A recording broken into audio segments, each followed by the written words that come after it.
Hello everyone. आज हम लोग जिस स्टोरी को पढ़ने वाले हैं उसका नाम है a face in the dark और इस स्टोरी को लिखा है रस्किन बॉन्ड ने। तो स्टोरी क्या है इसको जानने से पहले हमें थोड़ा ऑथर के बारे में जान लेना चाहिए। Ruskin bond, an Indian author of British descent, is a prolific writer whose works are popular with adults and children alike. Ruskin bond एक इंडियन ऑथर है जो कि अंग्रेजी में कहानियां लिखते हैं और ये काफी पॉपुलर राइटर हैं और इनकी कहानियां बच्चों के साथ साथ बड़ों को भी काफी पसंद आती है। In the following story writer Ruskin bond relates A thrilling incident set among the picturesque hills around Shimla. ये जो स्टोरी है इस स्टोरी में रस्किन बॉन्ड ने एक थ्रिलिंग इंसिडेंट मतलब रोमांचक इंसिडेंट के बारे में लिखा है जो कि कहानी शिमला जो कि हिमाचल प्रदेश का कैपिटल है, शिमला के हिल्स के अराउंड लिखी गई है।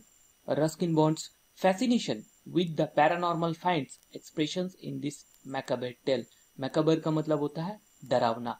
तो रस्किन बॉन्ड इस डरावने कहानी के जरिए ये बताना चाह रहे हैं कि रस्किन बॉन्ड किस तरह से अट्रैक्ट हुआ करते थे पैरानॉर्मल एक्टिविटीज की तरफ, यानी कि भूत प्रेत आत्मा रात अंधेरा इन चीजों से उनको बहुत ज्यादा वो अट्रैक्ट हुआ करते थे। तो ये स्टोरी किसके बारे में है? Mister Oliver, A school teacher, is on his way back to school late one night when he meets a strange young boy.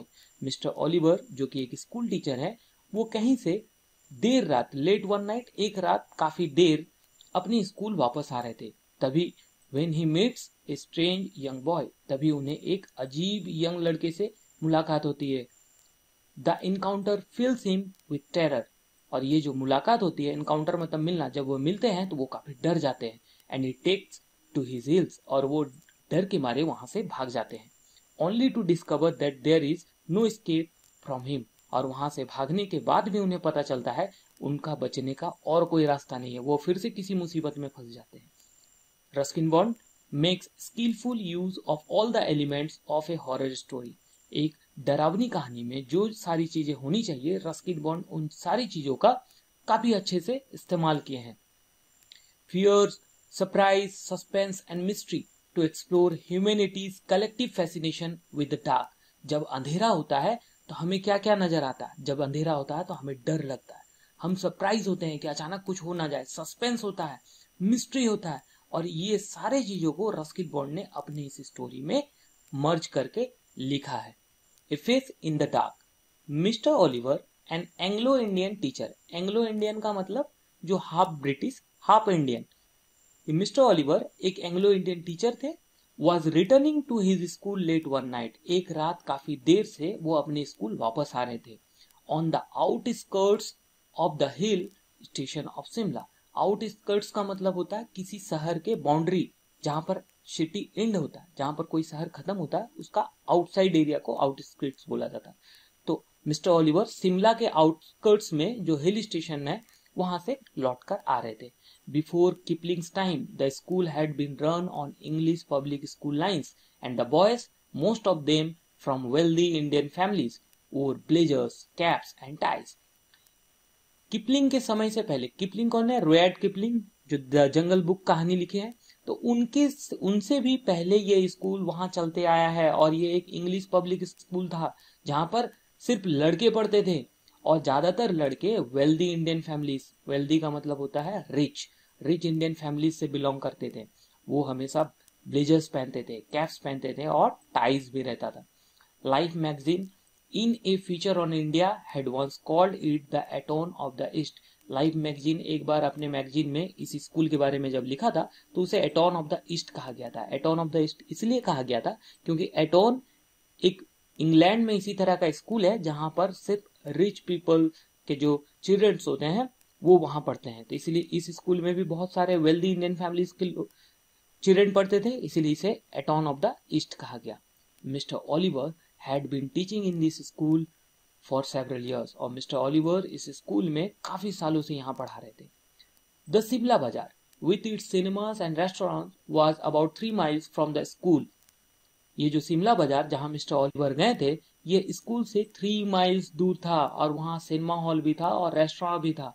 And Mister Oliver a bachelor, bachelor का मतलब इनकी अभी तक शादी नहीं हुई थी। Usually strolled into the town in the evening. Mister Oliver अक्सर इन द इवनिंग मतलब शाम के समय में उस शहर में, उस बाजार में, शिमला बाजार में स्ट्रोल करते थे, यानी भटकते रहते थे, घूमते रहते थे। रिटर्निंग आफ्टर द डार्क, और हमेशा कब वापस आते थे? रात होने पर, अंधेरा होने पर। When he would take a shortcut through the pine forest, और जब अंधेरा बढ़ जाता था हमेशा जंगलों के रास्ते से जो शॉर्टकट रास्ता था उधर से होते हुए स्कूल आ जाते थे। When there was a strong wind and the pine trees made sad eerie sound that kept most people to the main road. जब बहुत तेज हवा चलती थी, पाइन ट्रीज के बीच में एक डरावना साउंड, eerie साउंड आता था, तो उस समय ज्यादातर लोग जंगलों में आना पसंद नहीं करते थे, वो हमेशा मेन रोड से निकल जाते थे। लेकिन मिस्टर ओलिवर अब भी जंगलों के बीच से जा रहे हैं। But mister Oliver was not a nervous और इमेजिनेटिव मैन। मिस्टर ओलिवर कोई नर्वस आदमी नहीं थे, वो डरते नहीं थे इतने आसानी से। उनको किस चीज का डर? वो जंगल के रास्ते से जाने लगे। He carried a torch and its gleam. वो अपने साथ हमेशा एक टॉर्च रखते थे और उसकी रोशनी। The batteries were running down. लेकिन आज उनके टॉर्च की बैटरियां डाउन थी, उनसे लाइट काफी कम आ रहा था। Moved fitfully down the narrow forest, और वो तेजी से उस नैरो मतलब पतले जंगल के रास्ते से तेजी से निकलने लगे।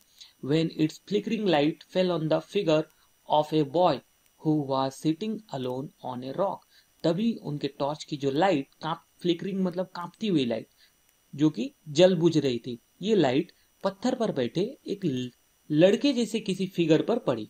Mister Oliver stopped. Boys were not suppose to be out after dark. Mister Oliver वहां रुक गए और उन्होंने ये सोचा, स्कूल के किसी बच्चे को तो परमिशन नहीं है इतनी रात को यहाँ घूमने की, तो ये लड़का, ये लड़के जैसा जो चीज है, ये है कौन? What are you doing out here, boy? Mister Oliver ने पूछा कि ये लड़के, तुम यहाँ क्या कर रहे हो? Asked mister Oliver sharply, moving closer so that he could recognize the miscreant. मिसकैरेंट का मतलब होता है बदमाश लड़का। तो मिस्टर ओलिवर ये पूछते हुए उस लड़के की सामने की तरफ गए ताकि पहचान पाए ये बदमाश लड़का है कौन जो स्कूल से भागकर यहाँ जंगलों में आ गया है। But even as he approach the boy, और जब तक मिस्टर ओलिवर उस लड़के की तरफ जाते, mister Oliver sense that something was wrong. Mister Oliver को यह समझ आ गया कि यहाँ कुछ गड़बड़ है। The boy appeared to be crying. ऐसा लग रहा था कि वो लड़का रो रहा है। हिज हेड हंग डाउन। उस लड़के का सिर नीचे झुका हुआ था। He held his face in his hands and his body shook convulsively. It was a strange, soundless weeping. Mr. Oliver felt distinctly uneasy. वो जो लड़का है वो अपने चेहरे को अपने हाथ से ढक के रखा था और उसकी बॉडी कांप रही थी। ये बिल्कुल अजीब था, उसके रोने में आवाज भी नहीं आ रही थी। मिस्टर ओलिवर को लगा यहाँ कुछ जरूर गड़बड़ है। Well, what is the matter? he asked.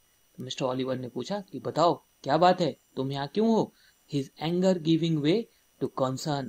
अब जो पहले गुस्सा थे अब धीरे धीरे चिंतित होने लगे, वरी करने लगे कि जरूर इस लड़के को कहीं कुछ हुआ तो नहीं है, कुछ प्रॉब्लम तो नहीं है इसे।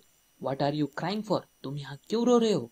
The boy would not answer or look up. लेकिन वो बच्चा ना कोई आंसर दिया ना मिस्टर ओलिवर की तरफ देखा। His body continued to be racked with silent sobbing. वो बच्चा धीरे से सिसकती भरते हुए मतलब बिना आवाज के रो रहा था और ऐसा लग रहा था उसे बहुत रैक मतलब दर्द हो रहा हो। Come on boy, you should not be out here at this hour. Mister Oliver बोलते हैं कि तुम्हें इतनी रात को यहाँ नहीं होना चाहिए। टेल मी द ट्रबल, तुम्हें क्या दिक्कत है बताओ। लुक अप, मेरी तरफ देखो। द बॉय लुक्ड अप, और वो लड़का मिस्टर ओलिवर की तरफ देखा। He took his hand from his face, और वो लड़का अपने चेहरे से अपने हाथों को हटाया and looked up at his teacher, और अपने टीचर की ओर देखा। The light from Mr. Oliver's torch fell on the boy's face. Mister Oliver का ये जो टॉर्च है, टॉर्च का लाइट इस लड़के के चेहरे पर पड़ा। जैसे ही चेहरे पर पड़ा तो देखते हैं if you could call it A face, अगर तुम उसे चेहरा कहोगे। क्यों ऐसा कहा ओलिवर ने? It had no eyes, ears, nose और mouth. उस लड़के का ना आंख था, ना कान, ना नाक, ना मुंह। इसीलिए ओलिवर ने कहा कि अगर तुम उसे एक चेहरा कहो। It was just a round smooth head. एक गोल सा सिर था बस। With a school cap on top of it. और उसके सिर पर एक स्कूल की टोपी थी। And that is where the story should end. और यहीं पर कहानी खत्म हो जानी चाहिए थी। But for mister Oliver it did not and here, लेकिन मिस्टर ओलिवर के लिए यहाँ कहानी खत्म नहीं हुई। अब आगे क्या होता है? The torch fell from his trembling hand, mister Oliver के हाथ से टॉर्च गिर गया। ही turn and scrambled down the path, वो मुड़े और रास्ते की तरफ तेजी से दौड़ने लगे। रनिंग ब्लाइंडली, बिना देखे, through the trees and calling for help, वो पेड़ों के बीच से दौड़ते हुए निकल रहे थे और हेल्प के लिए आवाज देने लगे।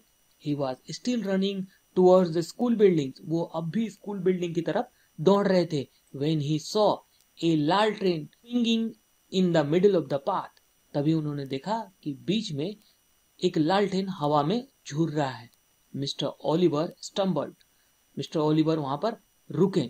Mister Oliver stumbled up to the watchman, और मिस्टर ओलिवर उस जगह रुके तो वहां पाया एक वॉचमैन है। गैस्पिंग फॉर ब्रीथ, और वो सांस लेने लगे। What is it sahib? Asked the watchman, तो उस वॉचमैन ने पूछा कि साहेब क्या है? हैज देयर बीन एक्सीडेंट, क्या आगे कुछ एक्सीडेंट हुआ है? व्हाई आर यू रनिंग, आप ऐसा दौड़ क्यों रहे हैं? I saw something horrible, a boy weeping in the forest and he had no face, मैंने आज बहुत कुछ देखा है, कुछ बहुत डरावना। एक लड़का जो कि जंगल में रो रहा है और उसका कोई चेहरा नहीं है।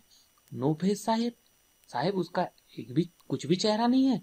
No eyes, nose, mouth, nothing, उसका ना आंख है, ना नाक है, ना मुंह है, कुछ भी नहीं है। Do you mean it was like this sahib? Asked the watchman and raised the lamp to his own face, तो उस वॉचमैन ने उस लैंप को अपने चेहरे की ओर दिखाया और दिखाते हुए कहा कि साहब क्या ये चेहरा मेरे जैसा था, जैसा कि यहाँ आप लोग इस फिगर में देख रहे हैं। The watchman had no eyes, no ears, no features at all, उस वॉचमैन का भी चेहरे में कुछ भी नहीं था, आंख नहीं था, नाक नहीं था, मुंह नहीं था, नॉट इवन एन आईब्रो, उसका आईब्रो भी नहीं था। And that's when the wind blue the lamp out, और ठीक उसी समय तेज हवा से वो लैंप बुझ गया। कहानी यहीं पर खत्म हो जाता है, लेकिन आगे आप लोग को ये सोचना है कि स्टोरी में क्या हुआ होगा।